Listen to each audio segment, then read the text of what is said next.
Now that I've done my Justice League movie review that was non-spoiler, I thought I should do this Justice League spoilers review. Of course, a lot of you guys have viewed my movie review and it kind of blew up in a way that I didn't think it was going to. So, honestly, you guys are telling me in the comments, and I told you last video, tell me in the comments below, let me know if you guys want a spoiler-filled review, and you guys said you want it, so here I am. Keep my promise, I am doing a spoilers review, so make sure you guys definitely stay tuned.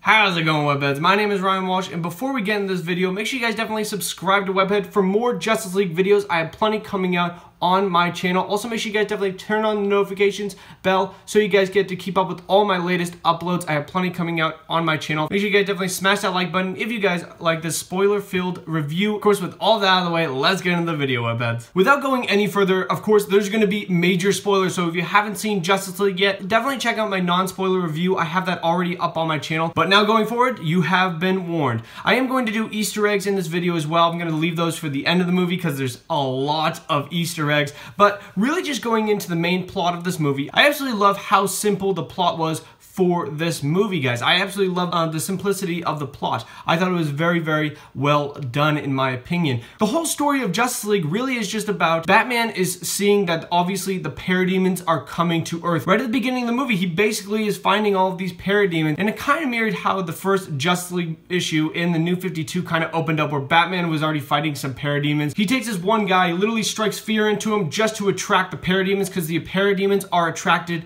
to fear. So that's how they find that one guy, and that's how Batman catches one of the parademons. And they all really just go around with Wonder Woman, and they kind of go with Cyborg, Aquaman, and then the Flash. They're kind of giving all these different perspectives of all the characters right off the bat, and Batman's trying to recruit them to fight off this invasion. You see throughout all of their setups that everybody has a connection with the parademons in some sort of way. Really early in the movie though, a lot earlier in the movie than I thought it was going to be, Steppenwolf literally has to collect 3 mother boxes, and he collects 2 of them so fast, it's not even funny. He's collects them very fast in the movie, I felt, and it took him a little bit longer to find the 3rd one, but of course he got all 3 of them towards the end of the movie, so this really was just about kind of saving the world in a way. Of course, they kind of show you what the mother boxes were all about, what they really were, and what they could do. So in this movie, it's definitely a little bit different, where they literally just consume the whole planet and they turn it into apocalypse. I thought that was awesome, and of course, we get Steppenwolf. Steppenwolf, in my opinion, I thought he was going to be one of the worst parts of the entire movie, and honestly, if you really look back at the comic books, Steppenwolf is not really that popular of a comic book character, in my opinion, or what I've read. The only time I've ever seen Steppenwolf in a comic books is either in Jack Kirby's 4th World, which not many people actually have read,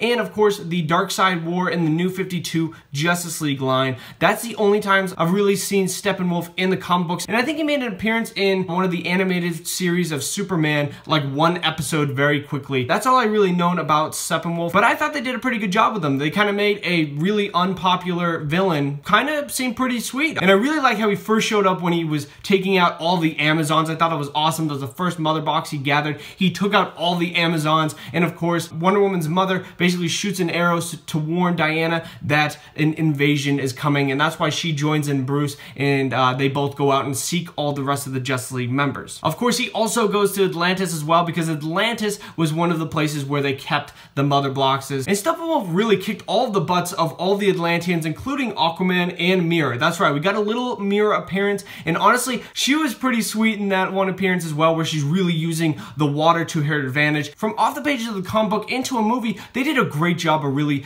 putting Mira on the big screen. I thought she was so cool, and I really like how she interacted with Aquaman. Even though we saw it very briefly, I thought it was very well done. And of course, we all know about that giant battle scene that actually happened towards the middle, where we kind of find out that the Atlanteans have one of the mother boxes, Man has a mother box, and the Amazons have a mother box. That's because they all teamed up against the parademons and Steppenwolf when they first arrived on Earth, thousands of years ago, when they had the gods. They had the gods there, and they had another group kind of backing them up. Of course, I'm going to save that for the Easter eggs, because I want to talk about that a little bit more in depth. And another thing I was really surprised about is how Superman was in basically the middle of the movie. And I'm surprised that the Justice League actually revived him. I personally didn't really know how Superman was going to be revived in this movie, but I thought it was really cool how the Justice League were the ones to do it, and Batman felt guilty about Superman dying, so he wanted to resurrect Superman. When they resurrected him, we got evil Superman. Oh my god, that was probably one of the best parts of the entire movie, when he's fighting off the rest of the Justice League. I thought that was so cool. When Flash realized that Superman can go just as fast as he can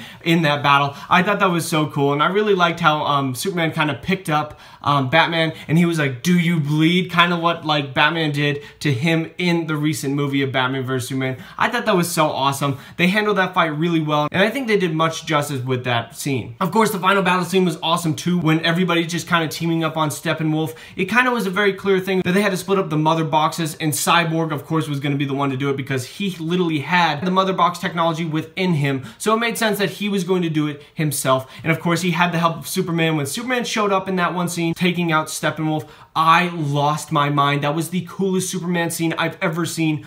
Ever, like just ever, in anything, any comic book, any TV show, or any movie. That was the, by far, in my opinion, the best Superman scene ever, especially when he's shooting the heat vision right into Steppenwolf and just beating him up. I loved it. I thought it was so cool, and it was so awesome just to see all the Justice League members together on screen taking out Steppenwolf. I thought that was so awesome. Now to really get into my Easter eggs, because I have a ton of Easter eggs to go over, and I know this video is going to go a little long, but guys, stick with me because there's a lot to go over, especially if you've seen the movie. Now I'm going to go through these a little bit quicker, but of course the first one that I have is really when we're looking back at that big battle scene between the Amazons, Atlanteans, Man, and all the parademons and Steppenwolf. There was one other group that I mentioned earlier that kind of showed up in that as well, and that was the Green Lantern Corps. The Green Lantern Corps were in the movie, and you know, I thought that was the coolest part when everybody kind of flipped out because they saw the Green Lanterns for the first time in the DCEU. And it was even cooler when one of the Green Lanterns died, a ring came off and flew off into the distance, and of course he was going to seek out another Green Lantern to really uphold the mantle of a Green Lantern Corps member. I think that's really cool that we actually got to see the Green Lanterns though in this movie. Another one is really just evil Superman, because personally I really wanted to see evil Superman. I thought it was really cool that we got to see him. We didn't get to see him in the black suit, unfortunately. I really wanted to see that, but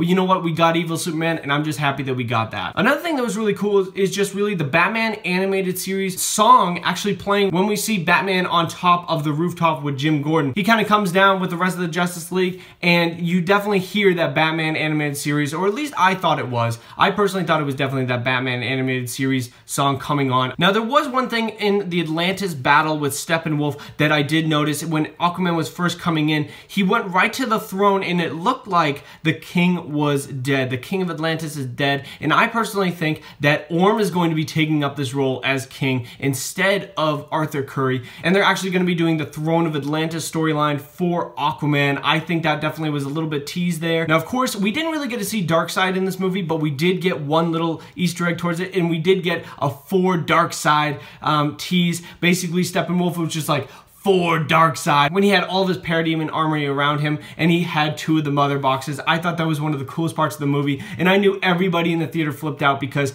everybody wanted to see or hear a little bit about Darkseid. Now there are definitely a lot of Superman ones, and I kind of want to go down them really quickly. There was one definitely at the end where Superman basically is Clark Kent, and he actually takes his shirt and he rips it open just like the classic Superman. You see that classic S, and this is just showing that they really wanted to do the classic Clark Kent, and personally I thought they did a great job at that. Another one was really when Flash and Superman actually are running and flying just as fast as each other. I thought that was definitely a great little nod to basically just what the animated series did for Superman and what some of the comic books have done in the past, where Superman and Flash have raced to see who is faster. Of course, Barry Allen definitely talks about the Speed Force in this and kind of gives a little nod to it. Of course, we don't really get anything about Flashpoint in this movie at all, and personally I'm kind of glad we didn't. I didn't really want to see anything about Flashpoint, especially if this movie wasn't that great and Warner Brothers decided not to do the movie, because Flashpoint's fate was literally being held by this movie. If this movie didn't do well, Warner Brothers said Flashpoint wouldn't have been made, so I'm kind of glad that they didn't really go over it all that much. Another thing about Superman that I kind of skipped over was his freeze breath. He finally used his freeze breath in the DCEU. I don't know why he never did in Man of Steel or Batman vs Superman, but he finally did. It was so awesome how he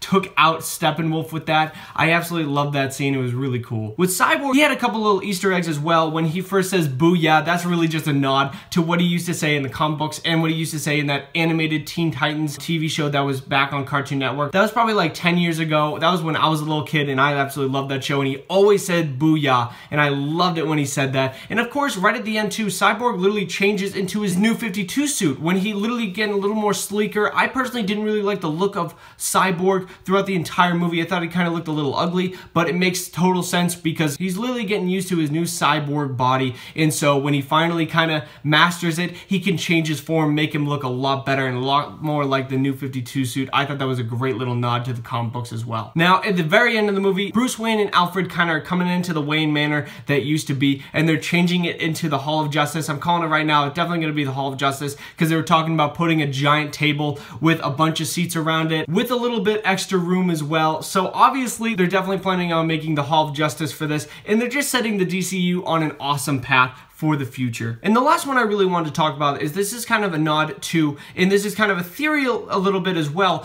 This is definitely from Batman vs Superman when the Flash goes back in the Speed Force in Bruce Wayne's dream and says Lois is the key. Now, I'm definitely speculating, and I kind of caught this. I don't think a lot of people did, but I caught it. Now, when you go back to evil Superman and when he's fighting all of the Justice League, I think we all can definitely see that who does Batman call right away? Everybody's thinking, oh, he has a contingency plan. Is it going to be Kryptonite? No, it's not Kryptonite. It is Lois Lane. So he listened to Barry Allen when he came back in the Speed Force, and he used Lois Lane to stop evil Superman. That's my theory, and I think I'm right. I'm pretty sure I'm right, because in my opinion, it definitely makes sense, and why else would he call Lois? So that's my theory, and those are all the Easter eggs and spoiler review that I have for this video, guys. I hope you enjoyed this video as much as I did making it, because I just love talking about all the spoilers and all the Easter eggs that I personally found. Of course, if you guys found any more Easter eggs in the movie, or if there's a certain part of the movie I did not talk about, definitely let me know down in the comments below, guys. I want to hear your opinions on this movie. Also, make sure you guys definitely smash that like button if you guys like this video and you guys want to see more. Of course, make sure you guys definitely share this to all of your DCEU friends, and of course, make sure you guys definitely subscribe to Webhead for more of Justice League videos. I have plenty coming out, especially on the post-credit scenes. And last but not least, make sure you guys definitely turn on that notification bell so you guys get to keep up to date with all my latest uploads. So thank you guys very much for watching. I very much appreciate it. Bye-bye. Alrighty, Webheads, if you guys like this video and you guys want to see more, make sure you guys definitely subscribe right over here to Webhead to get plenty more of the Justice League on my channel. Of course, I have my social media links in the description below, so you guys can go follow me on various social media platforms. And of course, definitely check out the 2 videos below me. I think you guys would really, really enjoy. But thank you guys very much for watching. I very much appreciate it. Bye-bye.